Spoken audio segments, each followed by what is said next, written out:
ជំរាបសួរពុកម៉ែបងប្អូនទាំងអស់គ្នាតោះមកស្វែងយល់អំពីក្រសួងមហាផ្ទៃជាមួយគ្នាទាំងអស់គ្នាសារស្វាគមន៍របស់រដ្ឋមន្ត្រីឯកឧត្តមអភិសន្តិបណ្ឌិតសសុខាឧបនាយករដ្ឋមន្ត្រីក្រសួងមហាផ្ទៃ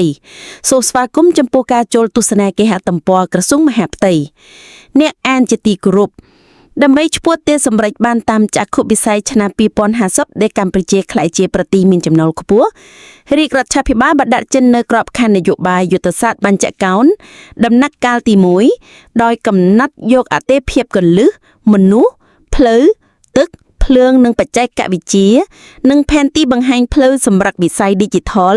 ដែលជាមធ្យោបាយដ៏ចាំបាច់សម្រាប់ឆ្លើយតបទៅនឹងបដិវត្តឧស្សាហកម្មទី4និងបដិវត្តកម្ម Digital នៃសេដ្ឋកិច្ចនិងសង្គមកម្ពុជាក្នុងនាមជាសេនាធិការជូនរាជរដ្ឋាភិបាលកម្ពុជាដើម្បីរួមចំណែកសម្រេចបានគោលដៅខាងលើក្រសួងមហាផ្ទៃបាននឹងកំពុងបន្តបេសកការងារយ៉ាងស្វាហាប់ហ្មត់ចត់ស្របតាមតួនាទីភារកិច្ចរបស់ខ្លួនពិសេសការចាប់យកវិស័យបច្ចេកវិទ្យា Digital មកប្រើប្រាស់ជាយន្តការ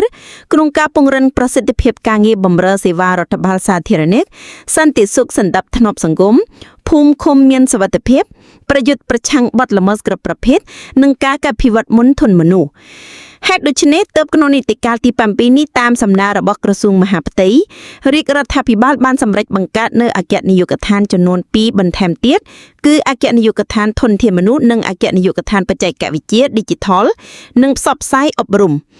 បន្ថែមពីនេះពាក់ព័ន្ធនឹងវិស័យបច្ចេកវិទ្យា Digital ក្រសួងមហាផ្ទៃបានបង្កើតនៅក្រុមការងាររដ្ឋាភិបាល Digital ដើម្បីសិក្សាលើការងារទំនើបកម្ម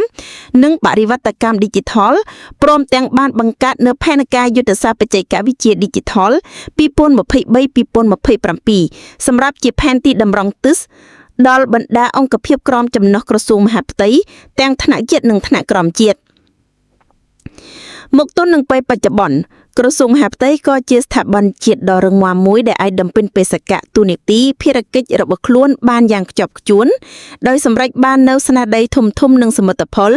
គួរឲ្យកត់សម្គាល់ជាច្រើនជូនជាតិនិងប្រជាជនកម្ពុជា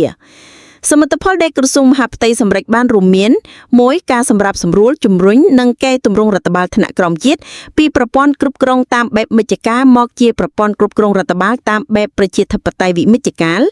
និងវិសាហមជ្ឈការសម្ដៅចូលរួមលើកកម្ពស់ការអភិវឌ្ឍសាធារណៈនិងការអភិវឌ្ឍមូលដ្ឋាន2កំណែតម្រង់កម្លាំងនគរបាលជាតិតាមរយៈការបណ្ដុះបណ្ដាលនិងពង្រឹងសមត្ថភាពវិជ្ជាភាពដើម្បីជាកម្លាំងបង្អែកដ៏រឹងមាំរបស់ប្រជាជន3ការចូលរួមយ៉ាងសកម្មក្នុងការប្រយុទ្ធប្រឆាំងអំពើភេរវកម្មអក្រិតកម្មឆ្លងដែនអំពើជួញដូរមនុស្សការងារសម្អាតប្រាក់លុយនិងការរីករាលដាលនៃអាវុធមហាប្រឡ័យនិងការងារជាច្រើនទៀតក្នុងដែនសមត្ថកិច្ចរបស់ក្រសួង4រៀបចំច្បាប់លិខិតបទដ្ឋាននីតិវិទ្យាសម្រាប់ប្រជាពលរដ្ឋនិងការរៀបចំដោះជំជាគណនេយ្យប័ណ្ណនយោបាយសមាគមអង្គការក្រមរដ្ឋាភិបាល5ការកែសម្រួលនិងបំពេញរចនាសម្ព័ន្ធប្រព័ន្ធគ្រប់គ្រងជនបរទេសនិងជនអន្តោប្រវេសន៍6ការលើកកម្ពស់វិធានការជំនាញក្នុងការអនុវត្តគោលនយោបាយភូមិឃុំសង្កាត់មានសុវត្ថិភាព7ការអនុវត្តផែនការយុទ្ធសាស្ត្រជាតិស្តីពីអត្តញ្ញកម្មឆ្នាំ2017-2026ជាមួយគ្នានេះក្រសួងមហាផ្ទៃបានរៀបចំចុងក្រងផ្សព្វផ្សាយព័ត៌មានសកម្មភាពថ្នាក់លើកនាំឯកសារលិខិតបទដ្ឋានគតិយុត្តពាក់ព័ន្ធនានានៅលើគេហទំព័រនិងប្រព័ន្ធផ្សព្វផ្សាយ Digital ផ្លូវការរបស់ខ្លួនប្រព័ន្ធផ្សព្វផ្សាយ Digital ផ្លូវការទាំងអស់នេះក៏នឹងក្លាយជាវេទិកាអេឡិចត្រូនិកដ៏មានសារៈសំខាន់មួយបម្រើជូនដល់សាធារណជនទូទៅអាចធ្វើការស្វែងរកនៅព័ត៌មានច្បាប់ព្រះរាជក្រឹត្យអនុក្រឹត្យឯកសារបទដ្ឋានគតិយុត្តព្រមទាំងអត្ថបទរូបភាពវីដេអូអប់រំពាក់ព័ន្ធនឹងដែនសមត្ថកិច្ចក្រសួងមហាផ្ទៃផងដែរលើសពីនេះប្រព័ន្ធផ្សព្វផ្សាយ Digital ទាំងនេះក៏នឹងក្លាយជាវេទិកាជំនួនដំណឹងឆ្លើយតបស្រាយបន្លឺបញ្ជាក់ព័ត៌មានចំពោះមតិយោបល់របស់សាធារណជនទូទៅទាក់ទងទៅនឹងការអនុវត្តតួនាទីភារកិច្ចក្នុងដែនសមត្ថកិច្ចក្រសួងមហាផ្ទៃថែមទៀតនៅក្នុងន័យនេះ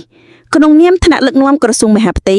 ខ្ញុំសូមលើកទឹកចិត្តសាធារណមិត្តអ្នកអានចូលពិនិត្យមើលនិងស្វែងយល់ព័ត៌មានពាក់ព័ន្ធចាំបាច់ក្នុងតួនាទី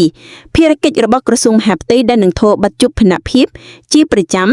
ក៏ដូចជាការបដូរព័ត៌មានទាន់ហេតុការណ៍បំរើដល់ការបំពេញបន្ថែម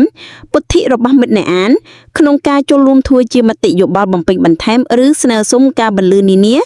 ក្នុងដែនសមត្ថកិច្ចក្រសួងមហាផ្ទៃ